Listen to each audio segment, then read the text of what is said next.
Well, collaboration with Michael has enabled me to carry out a vision that could not have happened any other way. I think it was his vision that really helped drive this foundation to where we are today. We're a small foundation, but we've had a big impact. The growth of the organization has been remarkable.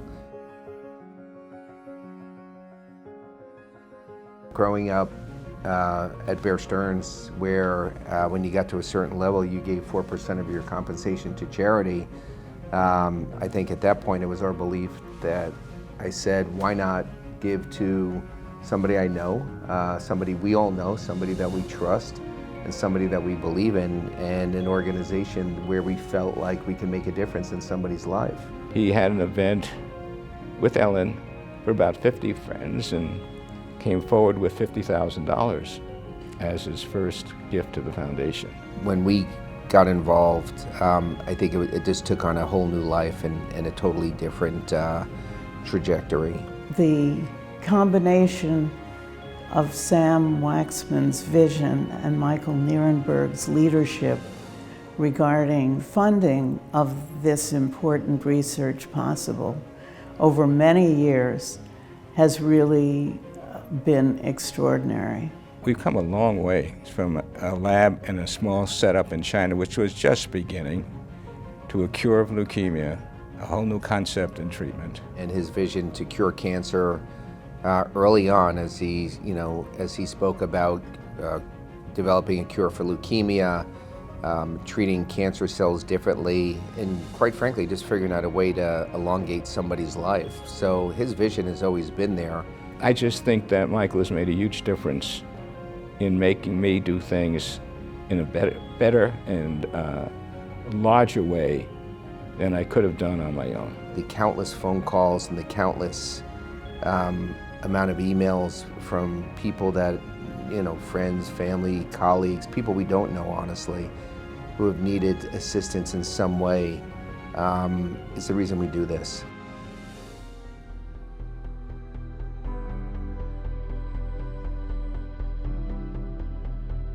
I was diagnosed end of February. I ended up here and I got to the ER I think at 8:30 p.m. and by 2 a.m. I was on my first dose of Atra. I've known Dr. Waxman now for over 15 years. He was well known, even as I got here at this institution, for being someone who's played a pivotal role in the development of differentiation therapy, particularly the treatments we now use for acute promyelocytic leukemia, which has really transformed the way we treat patients with APL and their outcomes and the experience that they have during treatment. I was really freaked out, but the doctor who diagnosed me, she made it very clear that you have leukemia, but the kind of leukemia you have is extremely not only treatable, but also curable. For a physician, it's fun to see a case come in where you have this feeling like this is really going to be a great outcome, and that's the outcome we're expecting. I think I can't even begin to understand how different my experience would be if,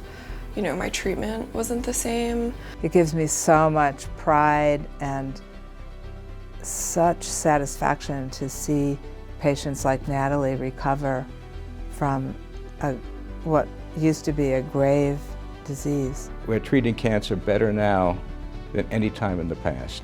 We have less toxic treatments, more targeted treatments, multiple ideas that we never had even 5 years ago. And our mission was to do the same we did in APL, in breast cancer, ovarian cancer, colon, you name it. We have our hands in it. Last year we had that great video that talked about the patient with lung cancer that benefited from the drug. And we know that there's a good chance the drug would also work in colon cancer patients that have the same mutation, or in pancreatic cancer patients that have the same mutation. What's really on the horizon, and I think 2023 will be a very big year for this, is drugs that target the other KRAS mutants that our first drugs don't target.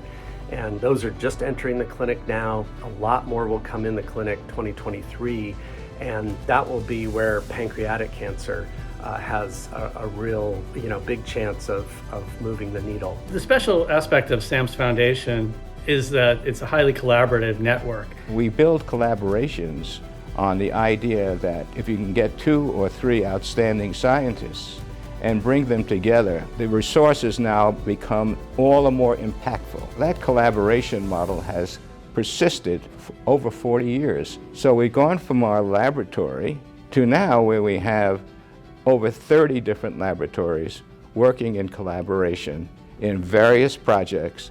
Look at the foundation today as an institution. We are focused on all forms of cancer. The incidence of cancer is increasing all over the world. One of the main reasons is that we're living longer. We should be able to live without that hanging over our head.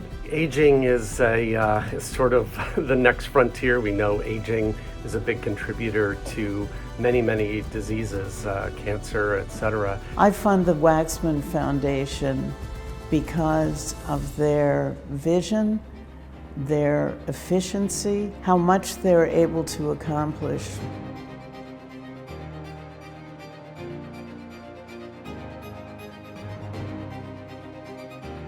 The idea of having longevity and having succession plans away from Sam and I is hugely important to this organization and to Sam and I. We're truly grateful to all of you. If we could impact somebody's life in a positive way that enables them to live longer, give hope, that's why I do it. That's why we do this. It is a legacy. It's a legacy for family, and you're all part of it.